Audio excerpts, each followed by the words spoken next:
Shika, Your- shika, yeah. shika, shika, shika, shika. Shika. So, hey, Ashley, good evening. Hi, Jay. How are you? Welcome back to the show. Thanks. You had a big day. Sure. Yeah. Part of what I was trying to figure out was a good time to go talk to my boss. Basically, I wanted to make sure that I talked to all my other coworkers first. And then I also wanted to make sure that we weren't in the middle of something super busy. Just since there were a few things you need to take care of as part of the transition, and so I didn't want to do it at a time when he'd have plenty of stuff to do. Anyway. What are those things that you would need to take care of, just to recap? Oh, sure. So, for example, he would need to change my email address over. Mm-hmm. He would need, and this is across several systems. So there's like my regular email address, there's my bug tracking account, there's like a Basecamp, blah, blah, blah. Anyway, so there's all those types of things. Plus, this is, when I talk to my boss, I mean my manager. Okay. So there's also like the big cheese, the president of the company. And so presumably my boss would want to go, well, either my boss could go talk to him or I could talk to him. But to be honest, I kind of felt better if maybe just my boss went to talk to him. If only because that way it automatically gives the backing of my boss. Okay, so I had a couple options in front of me. One of which is that I could just kind of, well, I could just find a good time and say, can we talk for a little bit? Mm-hmm. Kind of thing. Just sort of as a quasi-spontaneous thing. Maybe I would know what day, but not the exact time or whatever. Okay. The other option being just to schedule a time. So, at first I was leaning toward the former because I was thinking I didn't want to spook him, because oftentimes when random employees say, hey, I want to talk to my manager, it's like, oh, I'm leaving to go to another company or whatever, but which is obviously not the case for me. Or I'm threatening to leave. Sure. Yeah. So I didn't want him to be spooked by anything like that. But at the same time, what I came to realize is that my boss, he spends a lot of time in meetings. Mm. And so I kind of had to schedule one just to make sure I had a spot on his calendar. Yeah. Right. So on Tuesday, I went to Kinko's to print off some documents. Well, I guess it's called FedEx Office now. Yeah. But yeah, anyway, so I found some documents from HRC, which is a human rights campaign. Oh, sure. I think they emailed an me from time to LGBT time. rights group. Yeah. Basically, they had one document which was sort of a template that companies could use for gender transition at work. I mean, literally it says, company name will do this, company name will do this, the kind of thing where you could basically copy and paste this to form your own HR policy. Oh, wow. Right. Which was, I figured, kind of helpful since the company where I work is pretty small. Mm. And so they don't have a lot of edge cases, as it were. Okay. Right. So there's that one, and then another one was called Transition in the Workplace, which is sort of like a longer form one. So the shorter one was 11 pages, the longer one was 68 pages. And the longer one kind of went into more detail about things, whereas the smaller one was, it had the guideline thing, but also a sort of a checklist at the end, which was, I thought, pretty handy for my boss. So I had those printed on decent paper, 32-pound stock, for anyone who knows what that means, and spiral bound, and with a frosted cover, and so Not bad. they look nice. Yeah. Because part of it is that I want to be able to give these to my boss so that he could write notes in the margins or highlight things. He could just pick it up and show it to someone, another coworker. On top of that, by having a paper document, I thought it carried more weight, perhaps literally, so that it wasn't just some random PDF off the web, but Yeah. it looked more authoritative. Sometimes when you're trying to make a point to a superior, all Yeah. you have to do is show them that you've done the research. They're not going to read it, but if they got 50 pages on their desk, Right. they trust you know what you're doing. And that's sort of a good way to look at it. I was kind of hoping for that kind of thing. So. Now, these documents that you've found, are they meant to influence the HR policy, or are they just meant to remind people all the steps that need to be taken for one individual? I'm not sure I follow as far as the difference on those. Well, one is all about Ashley. The other is about changing the company entirely. It was a little of each, I guess. So one was, as far as the thinner document, the 11-page one, that had like the checklist at the end as far as the different, make sure email addresses are changed and whatever else. And the guideline part was kind of more of the idea being that if a company didn't already have a policy related to gender identity and expression, then they could use that as a basis to form that. So the guidelines in that section were things like persons who are transgender will still follow the usual dress code. It would just be the dress code with which the gender which was they present. And so things like that. That was Tuesday. I imagine you were feeling a little bit nervous after you scheduled the appointment. Well, so Tuesday I did all the printouts and such, and then Wednesday I thought, okay, I'll go maybe talk with him. This was still when I was entertaining the idea of possibly having just a spontaneous, like, hey, can we chat for a little bit thing? Okay. But toward Wednesday afternoon, I thought, hey, I should probably schedule this. So that's what I did. I wanted to do it at 9:30 in the morning, which is in our industry first thing. And part of it was just I wanted to get it out of the way, just so that because I knew if it was like at 3 o'clock, I wouldn't be able to work all day because I'd be like nervous and whatever. So I said, okay, how about 9:30? And my boss says, oh, my day's wide open. How about 9:30 or 10? I was like, okay, cool, that works. Okay. I mean, I wanted a firm time, but it was the best I could manage, 9:30 or 10. So I got to work this morning at 9:20 because I want to make sure I could set up my computer and get a soda or whatever and just be ready in case he was ready to go at 9:30, then I would be ready to go at 9:30. He strolls in around 10:30. Oh, dear. Yeah. Do you think at this point that you've missed your entire window? Our team has our daily stand-up meeting at 11 as part of Agile, whatever. And I knew I wanted about half an hour to talk with him, maybe more. So 10:30 was kind of cutting it close because it meant that we had a hard stop at 11. Yeah. And just to clarify, even though this was kind of inconsiderate of my boss to do this, he does this to everyone. So I knew it wasn't just me. Sure. He just kind of blows things off, I guess. But anyway. So I sent him an IM saying, how about we do it after stand-up? And he says, okay, sure. So we have our stand-up meeting, and then I went to gather my printouts and binder paper bits to go talk in the conference room with him. And he says, so how are you doing? And I said, oh, pretty good. How are you?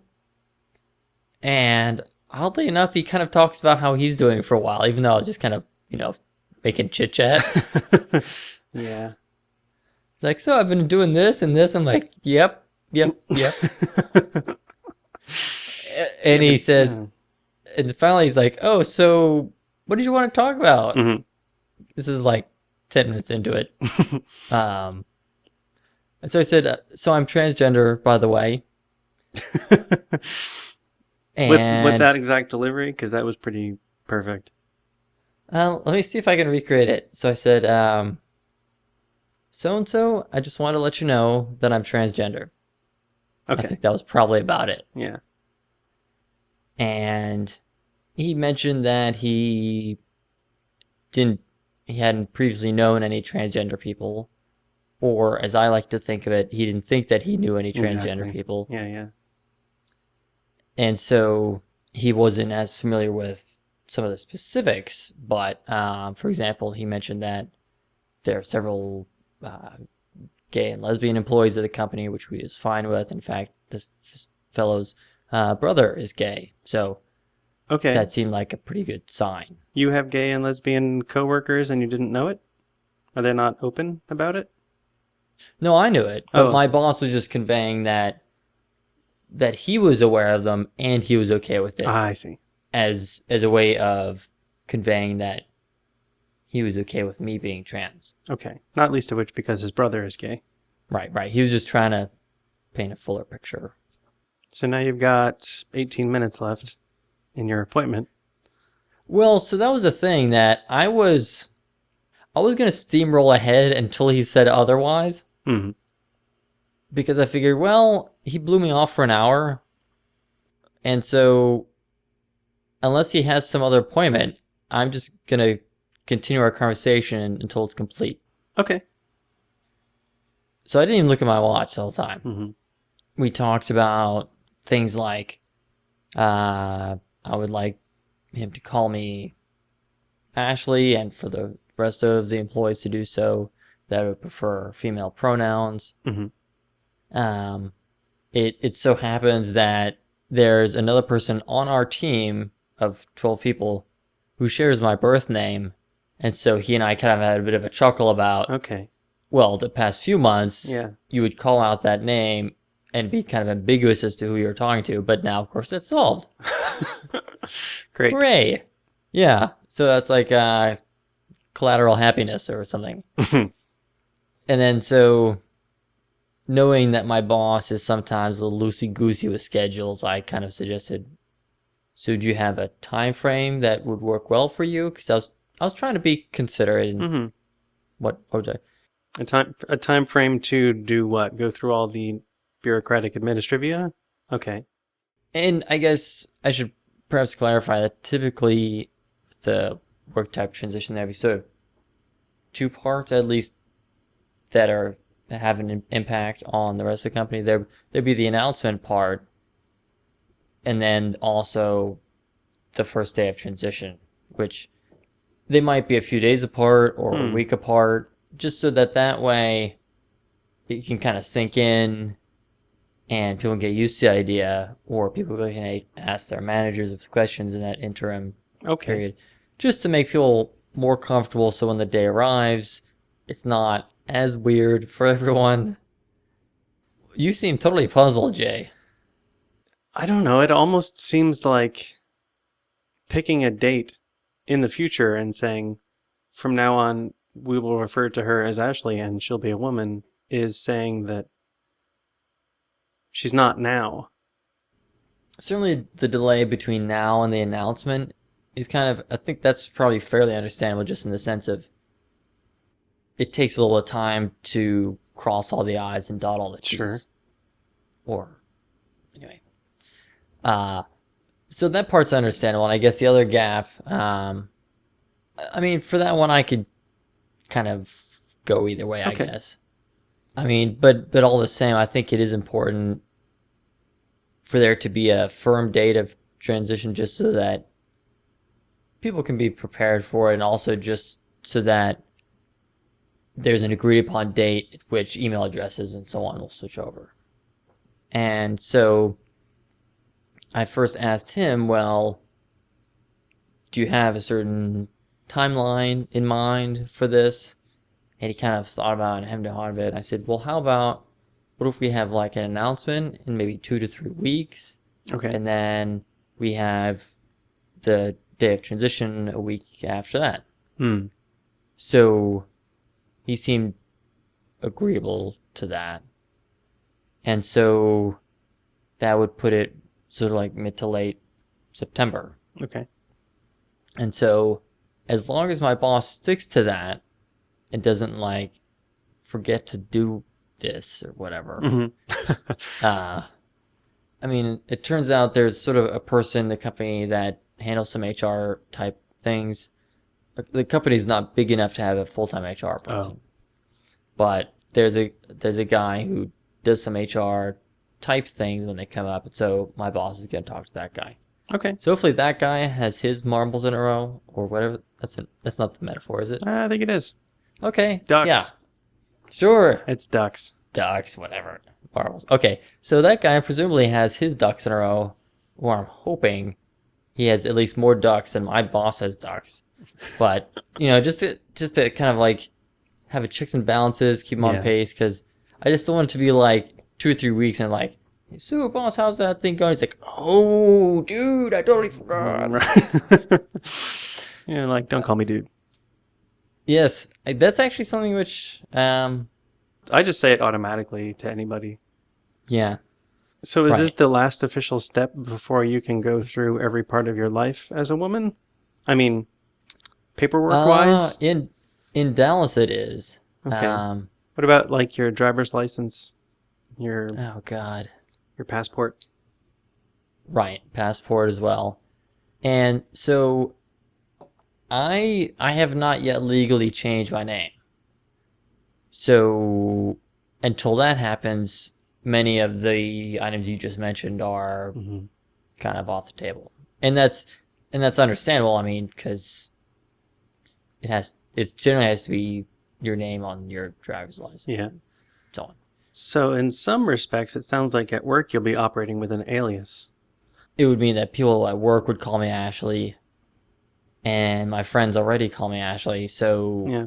effectively, from my interactions with day-to-day people in Dallas, I'd be out. Great. Yeah. And as far as, well, I guess the name change, that could be like its whole other show kind of thing, but I could get into some of it now if you wanted to. I kind of do. I'm interested. Okay. Yeah, so I'm not sure if I mentioned this on a previous show, but I haven't yet talked to my parents about calling me Ashley. Oh, really? I guess That's I right. just assumed. Well, you would think so, and if my parents were supportive, that would kind of be just like hand in hand. That Because your brother is in that habit already. right. Okay. Yes, because when I came out to my brother, he was supportive, and in fact, I mean, with anyone who is supportive, that kind of just is part of the spiel. It goes hand in hand. And basically, it's only with my parents that I've made this special case, just since they didn't take it very well, the idea of me being trans, and so I didn't want to weigh down their shoulders with another thing. Because they're like, oh, this is all going so badly for you, and blah, blah. Those were not their exact words, but that was sort of their sentiment. Right. As I recall, they seem to think you may have been going through a phase. Right. Or that maybe they thought I was cross-dressing or a drag queen, of which there's nothing wrong with either of those, but those don't That's not happen to you. be me. Yeah. Right. So I figured I wouldn't ask them to call me Ashley just yet when I came out to them.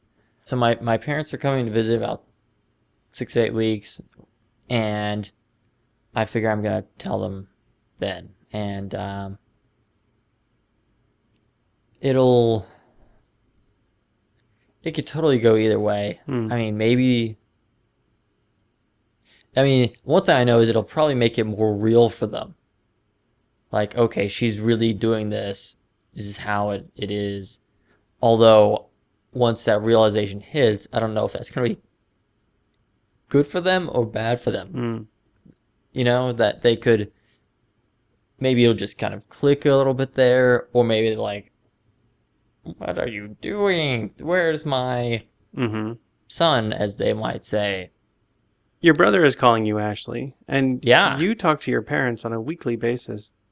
Do your Well, parents talk to your brother about as frequently? And I presume it's roughly with the same frequency. It might be every fortnight. Don't you think that sometimes they talk about you when you're not around, and that your brother would be referring to you as Ashley? Okay, so that's the second part first, which is whether you. my brother would refer to me as Ashley. And I mean, Adrian knows that I haven't told my parents about that part yet. So he's likely making an effort to be respectful in that regard and not out me as far as my name. as far as my parents talking to my brother about me, you would think that would happen, and in fact, I would want that to happen. Not in the sense of gossip or Yeah, anything, yeah. but just if my parents would say to Adrian, "What do you think about birth name being transgender?" And if Adrian says, "Well, I'm fine with it. I'm happy for her," Mm-hmm. then that might just offer some of that leverage there, or help Legitimacy. it. Yeah. Yeah, legitimacy. Yeah, exactly. It may help them realize that this is okay. This is, people accept this. It's not the end of the world Mm-hmm. or whatever. So that's what you would think would happen. In fact, what I would kind of hope that would happen, because, well, just as a sort of minor side note, it seems that my parents don't talk to anyone about this subject. But Oh, in fact, I would love for them to talk to anyone about the subject. right, right. Just Friends of since theirs. Maybe they're friends of theirs, or golfing partners, or I even suggested to my mom that she could talk to just like her physician, not like oh, nothing's, sure. you know, just someone that she trusts with medical stuff. Okay. Because if nothing else, to have someone who studies medicine say, "Yeah, people could be transgender. That can happen." Mm-hmm. And then like, "Oh, okay. You mean it's not just something in the head?" No, it's not making it up. That Yeah, can, yeah. yeah. Wow. So I virtually begged my mom and my parents to talk to anyone, but I don't know if they're upset with me, or if they Hmm. think it's a phase and they don't want to bother, or if they could be embarrassed by it. So no, they don't talk to anyone, and that includes my brother. This Hmm. subject, it's like they tuck it off in one corner of their brain and just on the back burner or whatever, and they just don't really think about it That's really until awkward. I bring it up with them or whatever. Yeah. I saw on Twitter that your father said something along the lines of how he doesn't think you should be, quote unquote, pushing it on people at work. Right. So I was talking to my dad last weekend about how I was going to come out to another person the following week. Mm-hmm. Number 11. Right. And what my dad said to me was, "I just see it as a private matter. I don't see why you would feel the need to push it on to people at work." As if I was wearing clown makeup, or I don't know, or dressing up in a werewolf suit. Have I you mean, ever have you ever discussed gays in the military with your dad? Because it seems like it's sort of similar. Like people shouldn't hide who oh, they are. yeah, I have talked about the gays in the military thing with my dad, and he spouts all the lines about, "Oh, it would disrupt unit cohesion," and blah, blah, blah. Uh-huh. My dad probably thinks that he doesn't know any gay people. Where, of course, Mm-hmm. statistically speaking, I'm sure he's had plenty of coworkers who are gay, neighbors who are gay, and we're just regular people. Right. It's not the old stereotype of, I mean, if it's the military, say, and Mm-hmm. I don't know, one canard, people sometimes say, like, "Oh, what about the showers? What if there's a gay man in there?" But at the same time, It's not a sex animal. yeah, people are not sex animals. And on top of that, think about your gym membership. You go to the gym and the Mm-hmm. locker room, and there are probably gay people there every now and then, and nothing happens because they're just there to go to the gym just like you are. I remember being quite jealous in retrospect of people who were gay in high school Um, uh, because they had so much nudity that they could enjoy. oh, But then again, they were harboring a terrible secret and they would have been persecuted yeah. if they were open about it. So, So they had a lifetime of discrimination ahead of them, but yeah. at least Yeah. they had some perks in the meantime. Well, that's the stupid things we think sometimes. Yeah. Oh well. So my dad seems to think that I'd be pushing on people at work, like as if I would be imposing upon them, like if I was wearing a gorilla suit. I don't Right. know. Because that makes it hard to type, Yeah. but being a girl Sure. does not. Plus it could, yeah. Even if it was the gorilla suit, I mean, we're developers. We sit around and typity type, and Mm-hmm. God, how do you even say it's not like what you're thinking? Because what you're thinking is what that's crazy people talk.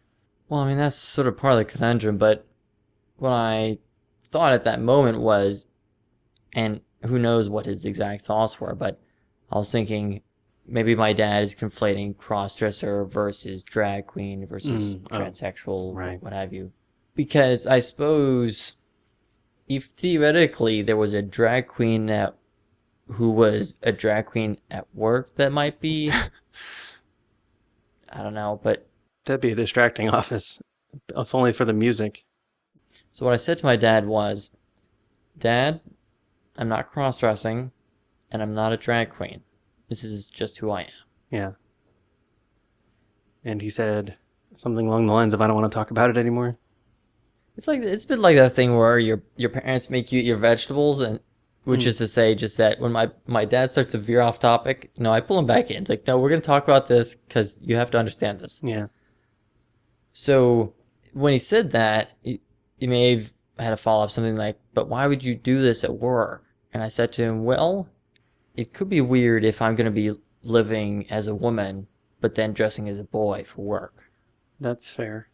It was almost like a little breakthrough there with my Okay. dad. I mean, it's hard to say just since he doesn't elaborate on this topic. You kind of have to draw it out of him. Yeah. But he said, oh, okay. I mean, it was like he got it a little bit, maybe. Okay, that's good. I think part of what I added there was that the duality between work and the rest of my life could be a little bit weird. And so I think my dad may have got it a little bit in the sense of the duality could be weird and so on, but also just that I'm living as a woman, and this is not a hobby of mine. I'm not just doing this on Saturday afternoons, or I'm not performing as a drag queen. This is just day-to-day life. I'm going to buy groceries or doing laundry or whatever people do, but yeah. I imagine it might be easy to say something that would be accidentally offensive, like, the reason that I'm dressing as a woman at work, Dad, is for the same reason that you dress as a man. Which is true, but why is that offensive, though? It just might be because you're making it personal, right? Oh, it could rub him the wrong way. Yeah. Right. Even though that analogy is totally true. He's probably not thinking of you as a girl the same way that he thinks of other girls as girls. Yet. I guess most people take their own gender totally for granted. Like, sure. I have an arm. Okay, I have an arm. Granted, not everyone has an arm. Some people are not fortunate. But for people who do have an arm, they probably don't think about it very often. And so for my dad, he probably has never thought about, how did I know that I'm a man? Right. It's sort of like how straight people don't often ask themselves, at least this is me guessing, not as a straight person, how do I know that I'm straight? Because it's the societal norm, and so you don't really think about it very often. That sounds like net progress. I think so, and I'm just when my parents come to visit, I'm kind of dreading that conversation. But well, if it goes well, let's get them on camera. Okay, I'll have that all queued up. And... yeah, you don't have to do that. I just think it's highly unlikely that it will go well. I mean, at best, they might be begrudgingly accepting-ish or tolerant of... Because at that point, it will have been 11 months? For them, yeah. Yeah. And the other thing is I'm just trying to figure out what the best wording would be for that request. Normally, I might say if it was just anyone else, I might phrase it like, whenever you'd feel comfortable, I'd like it if you'd call me Ashley. Just to be more gentle about it, kind of offer a little bit of leeway. But with my parents, they would totally see that as an out for them. It's like, oh, well, we don't feel comfortable ever. So we're just going to call you by your birth name. So I'm actually, Jay, if you have ideas, because I want to say, I don't want to give them that wiggle room. Mm-hmm. But yet, I don't want to be a jerk about it and say you have to do this.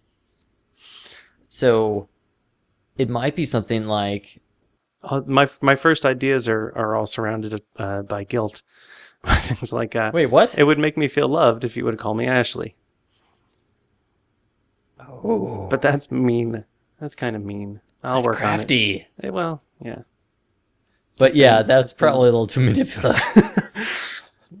Maybe Yeah. if we get this published before October, we could ask people on the site. Yeah. Maybe. Or, I mean, part of it is I'm thinking something like, I would like it if you would call me Ashley.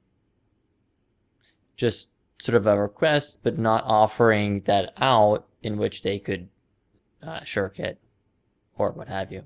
The other thing is just that my birth name is named after my mom's dad, and my middle name is named after my dad's dad. Oh. I mean, granted, any parent thinks long and hard about what they're going to name their kids. In this case, especially because there's that familial significance. Mm-hmm. I don't want them to infer that I don't like my grandparents or Right. whatever. So You changing your middle name as well? yeah, sure. Okay. Because my middle birth name is not a girl name, and the girl version of it's kind of dumb. So. And it wouldn't be believable as a last name. Well, I'm not going to discard my last name. I didn't mean that. Okay, I thought you were thinking about I guess pulling a this Jon is really Stewart. only true of married women, but sometimes they will take their maiden name and make it their middle name. Oh. Okay. So you learned something today. Yeah. Sure. Now Yeah. it's time for me to learn something. Okay, sure. Will you please teach me something girly? Yeah, you bet. So today I got two jobbies. They're makeup related, but more utilitarian, perhaps. Okay. So I have some makeup remover pads Can't really see that. or wipes, I guess. Up and up. All right. Yeah, sure. This happens to be the Target version, which are a little bit cheaper, but they were originally made by, or they were pioneered, or whatever the term is. That sounds like it's fancy, but Yeah. first put on the market by Neutrogena, I believe. Oh, all right. And the Target ones work just as well, but they're cheaper.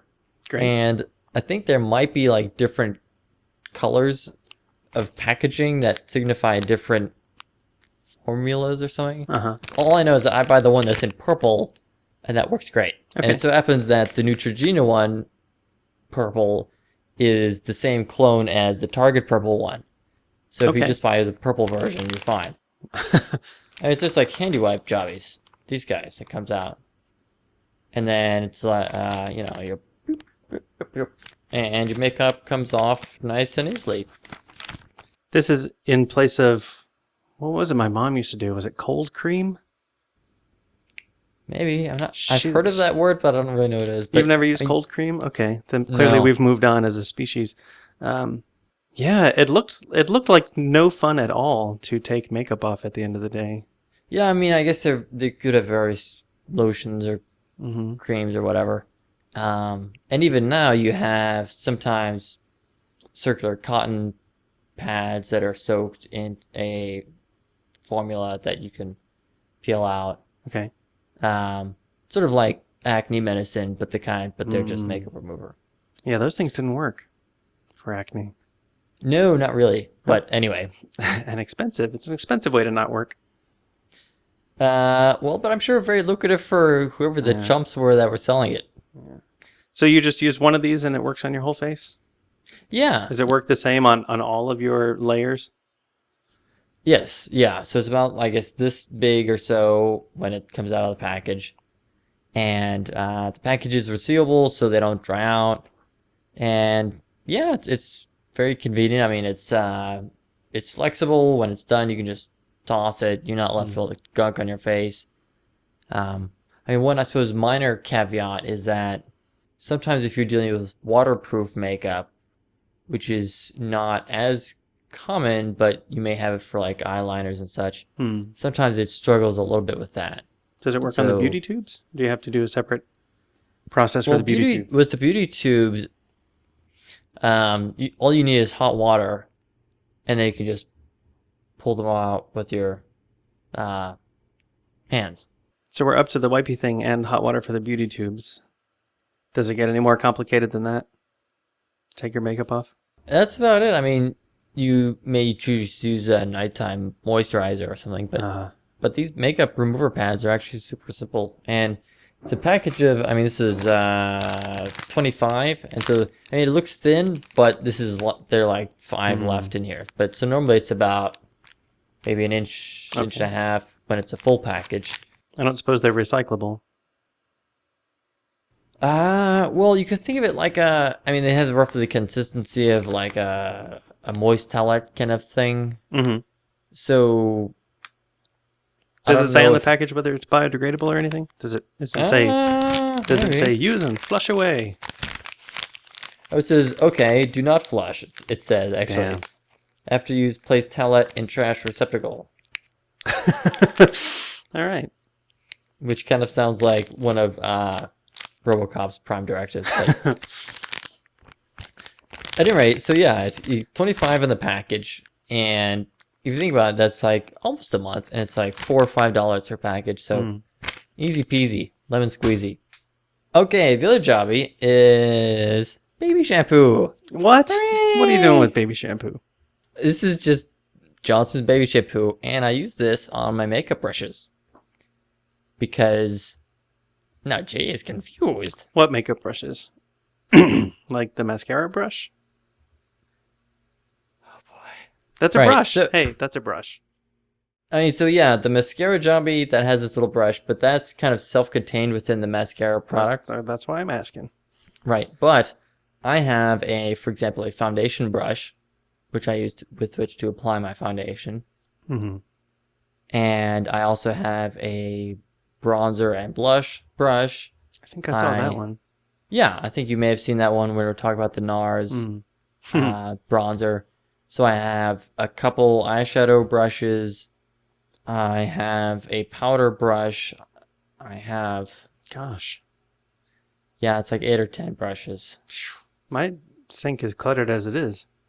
I just have a drinking glass, and I just put them in there, and okay, Bob's your uncle.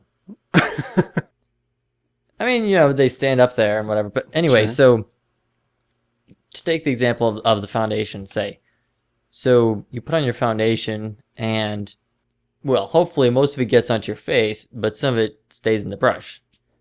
And so you need to clean your brushes, I've heard like every 2 weeks or so. But if you buy good brushes, I mean, these are not just shitty Home Depot paintbrushes. These are, Yeah. I don't know, camel hair or whatever it is. But you would not want to use just a regular shampoo because it could be too harsh on the bristles and so on. Because a well cared for brush can last for, I think, years possibly, but a long time. And they're also not terribly cheap, but When you buy them, what do the instructions say about cleaning it? Does it mention shampoo at all? no, the instructions are, I mean, it comes in like a little plastic sleeve, which might be itself inside a box. Mm-hmm. But I imagine they wouldn't want you to take good care of them because they want you to buy another one pretty soon. no, not necessarily. I mean, just since that whichever brand brushes you buy, they would want them to kind of last and serve people well, just so that people would recommend them, and it's sort of a pride thing, I guess. But I mean, in much the same way of you don't have instructions on a toothbrush, they just assume that you know how it works. Oh, they do. They do? They totally come with instructions on how to brush. Like step 1, apply toothpaste. Step 2, Yeah, and they tell you what motion to use, how long to spend in each area.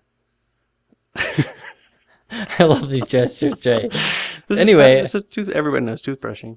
Shika shika, shika shika, shika shika. Okay, anyway, so yeah. So as I was saying though, you don't really want to use regular shampoo or conditioner or whatever on your makeup brushes. So what I've heard is that you can just use baby shampoo. And yeah, I mean, you could buy like the tall thing, but this is just a travel size. And what's nice is that, I mean, you really need to just, I mean, it's obviously much smaller than a human head or a baby's head, even though babies are humans. But so it's just a couple of drops onto your makeup brush. Yeah. And then you kind of mush it around with your fingertips. Mm. And you run it into the sink, and then it'll be wet, of course, and you kind of just gingerly squeeze out the water, and then I typically lay out a paper towel or two on the counter, and then just set the brush down, let dry overnight, and then you have a clean makeup brush. Okay. But yeah, so this is super simple, and I mean relatively cheap because it's just like a travel size thing. But yeah, Okay. there you go. Good So you tip. can have clean makeup brushes.